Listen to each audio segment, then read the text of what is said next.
बिस्मिल्लाहिर्रहमानिर्रहीम। नाज़रीन अस्सलाम वालेकुम, मैं हूँ इमरान वसीम। नाज़रीन, प्रोग्राम का आगाज़ हम करेंगे जो पाकिस्तान तहरीक इंसाफ की social media activist Falak Javed Khan को जो रात गए इस्लामाबाद से गिरफ़्तार किया गया, इस गिरफ़्तारी की रिपोर्टिंग में गलती कहाँ पे हुई है, इस ख़बर से अपने प्रोग्राम का आगाज़ करेंगे और इसके बाद हमारे ब्लॉग की जो दीगर अहम ख़बरें हैं फिर एक एक करके उन ख़बरों की तफसीलात भी आपकी खिदमत में पेश करेंगे। नाज़रीन, फ़लक जावेद ख़ान जो कि सनम जावेद ख़ान की बहन हैं, उनका अगर आप एक्स का अकाउंट देखें तो एक्स का अकाउंट आपको भरा हुआ मिलेगा कि उनके अकाउंट से जो पोस्ट की जाती हैं उनमें इदारों को टारगेट किया जाता है और ख़ास तौर पे वो इदारे जो कौमी सलामती के हैं। ना सिर्फ इदारों को टारगेट किया जाता है बल्कि इदारों के जो सरबराहान हैं उनके ख़िलाफ़ भी प्रोपोगंडा किया जाता है, उनको भी मलाइन किया जाता है, उन पे कीचड़ उछाला जाता है। तो पीका के तहत फ़लक जावेद ख़ान के ख़िलाफ़ जो मुकदमात का इंदराज किया गया, जिसमें 16 माह से उनकी गिरफ़्तारी मतलूब थी, लेकिन फ़लक जावेद ख़ान जो है वो रोपोश थी। कल उन्हें इस्लामाबाद से एक फ़्लैट से F10 से गिरफ़्तार किया गया, लेकिन इस गिरफ़्तारी की ख़बर में जो गलत रिपोर्टिंग हुई उसमें यह बताया गया कि F10 में जो पाकिस्तान तहरीक इंसाफ के सेक्रेटरी जनरल हैं सलमान अकरम राजा साहब, उनके फ़्लैट से उनको गिरफ़्तार किया गया। तो मैं इस ख़बर में ये क्लियर करना चाहूँगा कि राजा साहब का F10 में कोई फ़्लैट नहीं है। राजा साहब का लॉ का चैम्बर है जो कि F7 में है, जिसके 2 पोर्शन हैं। एक हिस्से को सलमान अकरम राजा साहब जो हैं वो रेजिडेंस के तौर पे इस्तेमाल करते हैं और जो दूसरा पोर्शन है उसे वो लॉ चैम्बर के तौर पे इस्तेमाल करते हैं। और ये जो सनम जावेद की बहन फ़लक जावेद की जो गिरफ़्तारी हुई है, जिस पे तहरीक इंसाफ ये कह रही है कि उनको अगवा कर लिया गया है, तो आज उनके मामले पे जो फ़लक जावेद ख़ान के जो वालिद हैं जावेद इकबाल, उनकी तरफ से मियाँ इशफ़ाक़ अली की वसादत से इस्लामाबाद हाई कोर्ट में एक रिट पटिशन दायर की गई है,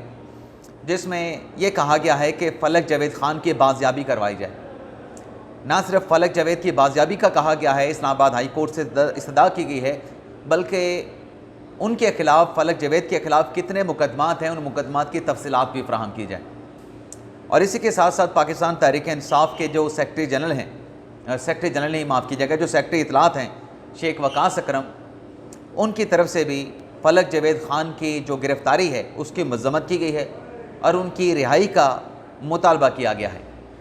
अब पाकिस्तान तहरीक इंसाफ ये कहती है कि सोशल मीडिया के साथ हमारा कोई ताल्लुक़ नहीं और फ़लक जावेद ख़ान बाकायदा तौर पे, बाज़ाब्ता तौर पे तहरीक इंसाफ का हिस्सा भी नहीं है। तो तहरीक इंसाफ जब ये कहती है कि सोशल मीडिया पे उनका कोई कंट्रोल नहीं और अगर किसी एक अकाउंट से, किसी नामवर ख़ातून के अकाउंट से ट्वीट्स हो रहे हैं, पोस्ट हो रहे हैं, इदारों को बदनाम किया जा रहा है, इदारों की शख्सियात को मलाइन किया जा रहा है, तो फिर मुबैना तौर पे जो ट्वीट्स उनके एक्स अकाउंट से हुई, जिसमें मुबैना तौर पे इदारों को मलाइन किया गया, पाकिस्तान तहरीक इंसाफ फिर उसके साथ कैसे खड़ी हो सकती है। अभी कल तहरीक इंसाफ की क़यादत कह रही थी कि हम तो इदारों के ख़िलाफ़ नहीं हैं, हम तो इदारों के ख़िलाफ़ लड़ाई महाजराई नहीं चाहते, तो फिर इस तरह के लोगों के साथ ये क्यों खड़े हो जाते हैं? ये नाज़रीन एक सवाल है और हम सिर्फ सवाल ही उठा सकते हैं, बाकी उनके ख़िलाफ़ कोई जुर्म है, जुर्म बनता है, नहीं बनता, अगर चलान दाखिल होगा तो केस मुतलका अदालत में चलेगा। इसके अलावा नाज़रीन, अली हादी चट्ठा, ईमान मिज़ारी, जिनकी 9 अक्टूबर तक पेशावर ने राहदारी ज़मानत एक्सेप्ट की थी, उनकी गिरफ़्तारी से रोक दिया था। आज दोनों वकला जो रहनुमा हैं, अली हादी चट्ठा और ज़ैनब मज़ारी साहबा, वो आज जज मजूका साहब की अदालत में पेश हो गए और उनके अदालत के सामने पेश होने पे, अदालत के सामने सरेंडर करने पे जज साहब ने उनके जो अरेस्ट वारंट हैं उनको मनसूख कर दिया और केस की समाअत को 29 सितंबर तक अदालत की जानिब से मुलतवी कर दिया गया। 29 सितंबर से मुझे याद आया, बल्कि सितंबर से मुझे याद आया कि कल रात को जो मैंने ब्लॉग किया कि 26वीं आईनी तरमीम के ख़िलाफ़ जो दरख्वास्तें हैं वो 7, गलती से मैंने कहा कि 7 सितंबर तक जो है वो समाअत के लिए फ़िक्स कर दी गई हैं और 11:30 बजे समाअत होगी। हालांकि मैं भी जानता हूँ कि 7 सितंबर गुजर चुकी है, अब अगला महीना अक्टूबर का आना है तो वो 7 अक्टूबर को है, लेकिन गलती से फ्लुएंसी में मेरे से 7 अक्टूबर की जगह 7 सितंबर जो है वो रिपीट होता रहा। तो इस पे मैं आप देखने वालों से माजरत ख़्वाह हूँ, अपनी गलती का एतराफ़ करके आपसे माजरत चाहता हूँ। अब नाज़रीन आते हैं इस्लामाबाद हाई कोर्ट। जो 5 जज हैं जिन्होंने सुप्रीम कोर्ट से रिजू किया कि जो चीफ जस्टिस सरफराज डोगर साहब के इंतज़ामी जो अहकामात हैं उनको गैर कानूनी डिक्लेयर किया जाए। अब उन 5 जजेस में जो खातून जज हैं जैसे सुमन रिफ़त इम्तियाज़ साहबा, आज उनका बेंच था, लेकिन सुमन साहबा का जो बेंच है उसको 24 से 26 सितंबर तक जो है वो डीलिस्ट कर दिया गया है। उनकी जो कॉज लिस्ट है वो मनसूख कर दी गई है। अब उसकी वजह पता नहीं चली, सिर्फ इतना पता चला है कि जज साहबा की शायद अदम दस्तयाबी के ऊपर उनका जो कॉज लिस्ट है, जो रोस्टर है, उसको मनसूख किया गया है। अब आते हैं बानी तहरीक इंसाफ इमरान खान पे। नाज़रीन, इमरान खान की तरफ से और उनकी लीगल टीम की तरफ से जो एक फ़ैसला किया गया कि जो GHQ रावलपिंडी हमला केस है उसकी कार्रवाई का हम बाइकआउट करेंगे। और बाइकआउट की वजह तहरीक इंसाफ की लीगल टीम और इमरान खान साहब ने ये बताई है कि चूँकि जो जेल ट्रायल का ऑर्डर था पंजाब हुकूमत ने वापस ले लिया है और इमरान खान को अब वीडियो लिंक के ज़रिए पेश किया जाएगा। तो PTI की लीगल टीम का, इमरान खान की लीगल टीम का और ख़ुद इमरान खान साहब का मौक़िफ़ ये है कि वीडियो लिंक के ज़रिए नहीं बल्कि फ़िज़िकली इमरान खान को ATC अदालत रावलपिंडी में पेश किया जाए। अब ये फ़ैसला इमरान खान साहब की लीगल टीम ने चैलेंज किया है Lahore high court Rawalpindi bench में। अब Lahore high court Rawalpindi bench में वो मुकदमा समाअत के लिए मुकर्रर नहीं हो सका और जो अपील दायर हुई है जिसमें ट्रायल कोर्ट ने, ATC अदालत ने, जज अमजद अली शाह साहब ने जो इनकी दरख्वास्त को मुस्तरद किया था कि वीडियो लिंक के ज़रिए ही इस कार्रवाई को आगे बढ़ाया जाएगा, इमरान खान को फ़िज़िकली तलब नहीं किया जाएगा, तो वो जो दरख्वास्त थी तहरीक इंसाफ की उन्होंने रद्द कर दी थी। लेकिन ज़रा ये बताते हैं कि वो दरख्वास्त Lahore high court Rawalpindi bench में किसी एतराज़ात के बग़ैर ज़ेर इल्तवा है, लेकिन अभी तक उसकी फ़िक्सेशन का फ़ैसला जो है वो नहीं हो सका है। और जहाँ तक नाज़रीन बात है 5 जजेस की जो सुप्रीम कोर्ट में दायर की गई जो आइनी दरख्वास्तें हैं, जो जहांगीरी साहब ने जुडिशल वर्क से रोकने की CPLA यानी अपील दायर की थी, उसको पहले डायरी नंबर लगा, डायरी नंबर लगने के बाद फिर केस नंबर लगा और उसमें कल जहांगीरी साहब ने अपनी अर्ली हियरिंग की एप्लीकेशन भी फ़ाइल कर दी। जहांगीरी साहब की दरख्वास्त की फ़िक्सेशन का फ़ैसला तो 1-2 रोज़ में हो जाएगा, लेकिन जो बाकी 5 जजेज़ हैं जिन्होंने आइनी दरख्वास्त दायर की, जिसमें जहांगीरी साहब भी शामिल हैं क्योंकि उन्होंने एक अपील दायर की, एक आइनी दरख्वास्त दायर की। अब इन आइनी दरख्वास्तों पर एतराज़ात की जो ख़बर सुप्रीम कोर्ट के रिपोर्टर्स ने जो चलाई ज़राए से कि जज साहबान की पटिशन्स पे एतराज़ात लगा दिए गए हैं। एतराज़ात क्या लगाए गए कि उस आइनी दरख्वास्त में 5 हाई कोर्ट के जजेज़ ने इस बात की निशानदेही नहीं की कि उनके कौन से बुनियादी हकूक़ जो है उनकी खिलाफ वर्जी हुई है, किन बुनियादी हकूक़ की इन्फोर्समेंट के लिए उन्होंने अदलिया से, अदालत उज़्मा से रुजू किया है। और फिर उसमें एक ये भी एतराज़ था कि ये अवामी मफाद आमा का मामला कैसे है, ये अवामी दिलचस्पी का मामला कैसे है, इस पर भी कोई बात आइनी दरख्वास्त में नहीं की गई। और जो इंग्रेडिएंट्स होते हैं जिस पर आप आर्टिकल 184(3) की सुप्रीम कोर्ट की जो जुरिस्डिक्शन है उसको इन्वोक करके बात करते हैं, उसका भी एतराज़ात में कहा गया कि कोई ज़िक्र, कोई तज़किरा नहीं किया गया। तो हमने ये रिपोर्ट किया कि ये एतराज़ात जज साहबान की दरख्वास्त पे लगे हैं। अब ये जब एतराज़ात लगते हैं तो फिर दरख्वास्त जो है वो अल्टीमेटली एतराज़ात के साथ वापस कर दी जाती है।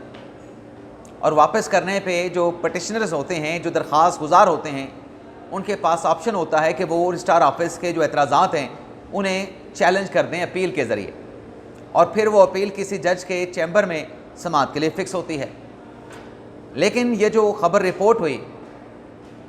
कि एतराज़ात लगे हैं जज साहबान की दरख्वास्त पे और पटिशन वापस कर दी गई है, वापस अभी नहीं की गई। लेकिन ये बात ज़राए ने कन्फर्म की कि उन 5 दरख्वास्तों के ऊपर एतराज़ात जो है वो लगा दिए गए। अब सुप्रीम कोर्ट में हलचल इस मामले पे हो रही है कि ये पटिशन्स पे जो एतराज़ात लगे, ये एतराज़ात लगने की ख़बर बाहर कैसे निकली। 5 जजेस जिसमें बाबर सत्तार साहब हैं, मोहसिन अख्तर कियानी साहब हैं, तारिक जहांगीरी साहब हैं, जैसे सरदार इजाज़ इसाक साहब हैं, जैसे सुमन रिफ़त इम्तियाज़ साहबा हैं, उनकी दरख्वास्त पे ये ऑब्जेक्शन लगाने का जो हतमी फ़ैसला है वो तो मिजाज अथॉरिटी ने करना है, लेकिन इब्तदाई जो प्रोसीजर के मुताबिक, मेकनिज़म के मुताबिक एतराज़ात उन पे लगाए गए हैं या एतराज़ात तैयार किए गए हैं। ये ख़बर मीडिया तक कैसे पहुँची, इस पे नाज़रीन ज़रा ये बताते हैं कि हलचल है और पूछ-गुछ या इंक्वायरी टाइप की किस्म की या छानबीन की जा रही है कि यह ख़बर मीडिया तक एतराज़ात तैयार होने की या एतराज़ात लगाने की मीडिया तक कैसे पहुँची है। अब ये कोई इतनी बड़ी बात है नहीं, क्योंकि ये रूटीन में हमें पता होता है कि जो आइनी दरख्वास्त जानी है उस पर एतराज़ात लगने ही लगने हैं। बाज़ औक़ात तो ये एतराज़ भी लगता है कि आपने बराह रास्त सुप्रीम कोर्ट का दरवाज़ा क्यों खटखटाया, आपके पास अल्टरनेट रेमेडी मौजूद थी। अब देखते हैं इस इंक्वायरी से क्या निकलता है। लेकिन ये जो पटिशन्स दायर हुई हैं जज साहबान की तरफ से, या जो तारिक जहांगीरी साहब ने पटिशन दायर की है, इससे मुतल्लिक एक ख़बर ये सामने आई है कि 5 जजेस ने 2 वकला के साथ मुलाकात की है। असद मलिक साहब के ब्लॉग के मुताबिक, उनके ब्लॉग के थंबनेल के मुताबिक, कि आबिद ज़ुबैरी साहब हैं, साबिक सदर हैं सुप्रीम कोर्ट बार के, और फैसल सिद्दीकी साहब हैं, दोनों वकला का ताल्लुक़ कराची से है। तो इनके साथ जो है वो मुलाकात हुई है और उस मुलाकात में शायद डिस्कस किया गया है कि जज साहबान की जगह ये वकला जो हैं वो अदालत में इन जज साहबान को रिप्रेजेंट करें, लेकिन अभी कुछ फ़ाइनल नहीं है। कुछ ज़राए तो ये भी बताते हैं कि शायद मुनीर मलिक साहब भी इन जज साहबान के वकील हो सकते हैं, उनके साथ भी कोई राब्ता शाब्ता की बात की गई है, शुरली छोड़ी गई है, लेकिन अभी तक कोई फ़ाइनल नाम सामने नहीं आया कि आया कि जज साहबान ख़ुद पेश होंगे अगर उनकी दरख्वास्तें फ़िक्स हो जाती हैं एतराज़ात के साथ, या एतराज़ात को रिमूव करके, तो जज साहबान ज़ाती हैसियत में पेश होंगे आर्गू करने के लिए, या फिर उनकी तरफ से वकील पेश होंगे। लेकिन ये डेवलपमेंट ज़रूर हुई है कि 2 वकला के साथ रब्ता किया गया है, उनके साथ मुलाकात की गई है। अगली खबर नाज़रीन इमरान खान साहब के हवाले से है। इमरान खान साहब और बुशरा बीबी साहबा को अब जाके एक बात का पता चला है। जब खान साहब ख़ुद वज़ीर आज़म थे, जब बुशरा बीबी साहबा ख़तून अव्वल थी, तब दोनों को इस बात का इल्म नहीं था, नॉलेज नहीं था। अब बात क्या है, जो इमरान खान साहब और बुशरा बीबी साहबा के ख़िलाफ़ तोशाखाना 2 का केस चल रहा है, उसमें इमरान खान और बुशरा बीबी साहबा का ये कहना है कि जो इनाम शाह है, जिसे हमारे ख़िलाफ़ बतौर गवाह पेश किया गया है, ये तो जहांगीर तरीन के ज़ेरे असर था। और बुशरा बीबी साहबा कहती हैं कि मुझे तो ये जो तोहफ़े तोशाखाने के हैं, कभी इनकी वसूली के हवाले से उन्होंने किसी के साथ कोई रब्ता नहीं किया। और हमारे ख़िलाफ़ बुशरा बीबी साहबा कहती हैं कि जो इनाम शाह ने गवाही दी है वो झूठी गवाही है। मैंने कभी तोशाखाना के तहफ़्फ़ुज़ के हवाले से किसी सरकारी हुकाम के साथ किसी किस्म का रब्ता, किसी किस्म की उनके साथ बातचीत नहीं की, तो ये गवाही झूठी है। अब एक ऑडियो में भी लीक हुई थी, उस ऑडियो में अलीमा खान अपना बुशरा बीबी साहबा जो हैं इनाम शाह के साथ गुफ्तगू कर रही हैं, जिसमें वह उन तोशाखाना की तहफ़ की बात कर रहे हैं कि मिलिट्री सेक्रेटरी की तरफ से ये तहफ़ भिजवाए गए, तुमने इनकी तस्वीरें क्यों बनाई। और अगर ये इनाम शाह जहांगीर तरीन के ज़रिए असर था, तो जब तक इमरान खान के ख़िलाफ़ अदम एतमाद की तहरीक कामयाब नहीं हुई, बल्कि इमरान खान साहब के तो वो प्राइवेट सेक्रेटरी थे, और प्राइवेट सेक्रेटरी होने के नाते उनको एक सरकारी ओहदे के ऊपर भी ये सरकारी नौकरी भी दिलवाई गई। और इनाम शाह का अदालत में स्टेटमेंट मौजूद है कि वह 2 तनख्वाहें लेते थे, एक सरकार से इमरान खान के वज़ीर आज़म हाउस में, और दूसरी इमरान खान से बतौर प्रिंसिपल सेक्रेटरी, प्राइवेट सेक्रेटरी काम करने के। एक तो सरकारी प्रिंसिपल सेक्रेटरी होता है, एक प्राइवेट इमरान खान साहब ने अलग से अपना रखा हुआ था। तो खान साहब और बुशरा बीबी साहबा कहते हैं कि नैब जो है दरअसल बैरूनी हाथ की ईमा पे इन दोनों के ख़िलाफ़ इस्तेमाल हो रहा है, इनको इंतकामी कार्रवाई का निशाना बनाया जा रहा है। तो खान साहब के दौर में जब एहसन इकबाल को गिरफ़्तार किया गया, खान साहब के दौर में जब मिफ्ता इस्माइल को गिरफ़्तार किया गया, और ऐसी कई मिसालें मौजूद हैं, तो खान साहब की पार्टी के लोग ख़ुद खान साहब के साथ मुलाकात में या काबीना के इजलास में ख़ुद कहा करते थे कि इन दोनों को गलत गिरफ़्तार किया गया है, इनकी गिरफ़्तारियाँ नहीं बनती, ये गैर कानूनी गिरफ़्तारी है, नाजायज़ गिरफ़्तारी है। तब खान साहब को पता नहीं चला। आज चीफ़ इलेक्शन कमिश्नर के मियाद के हवाले से तहरीक इंसाफ कहती है कि उनको ताहयात चीफ़ इलेक्शन कमिश्नर बना दिया गया है, नया चीफ़ इलेक्शन कमिश्नर अपॉइंट नहीं किया जा रहा। जो फार्मूला इमरान खान साहब ने उस वक्त के चेयरमैन नैब जनाब जस्टिस रिटायर्ड जावेद इकबाल से मुतारफ़ करवाया था कि जब तक नया चेयरमैन नहीं आएगा, अगर पुराने चेयरमैन की जो मियाद है वो ख़त्म हो जाती है, पीरियड ख़त्म हो जाता है, लेकिन वो तब तक काम जारी व सारी रखेगा जब तक कोई नया अपॉइंटी आके उस ऑफिस की जिम्मेदारी नहीं संभाल लेता। तो खान साहब वाला फार्मूला अब लगा है। और अगर एतराज़ है चीफ इलेक्शन कमिश्नर के मामले पे, तो आज आप अपना अपोजिशन लीडर अपॉइंट कर दें, वो वज़ीर आज़म के साथ मुशावरत करे कि नया चीफ इलेक्शन कमिश्नर कौन होना चाहिए, तो ये मामला सॉर्ट आउट हो जाएगा। आप भी किसी क्रेडिबल बंदे का नाम दे दें, हुकूमत भी जो उन्हें हुकूमत को क्रेडिबल लगेगा वो नाम दे देंगे। और अगर अपोजिशन और वज़ीर आज़म की मुशावरत में किसी नाम पर फैसला नहीं होता, तो फिर ये मामला पार्लिमानी कमेटी में चले जाएगा। लेकिन तरीक़ाकार यही है। गंडापुर साहब ने ऐलान ये किया है कि जो आटे की बंदिश है पंजाब से, इस मामले पर वो सुप्रीम कोर्ट से रजू करेंगे, क्योंकि गंडापुर साहब की तरफ से जो KP हुकूमत से ख़बर आई है कि ये जो पाबंदी लगाई गई है, ये पाबंदी गैर कानूनी है गंदम और आटे की नकलो हरकत पे, तो इस पर सुप्रीम कोर्ट से रजू किया जाएगा। वैसे आज गंडापुर साहब ने जो उनके खिलाफ असला और शराब बरामदगी का केस है, उसमें देखते हैं कि गंडापुर साहब पेश होते हैं या नहीं होते।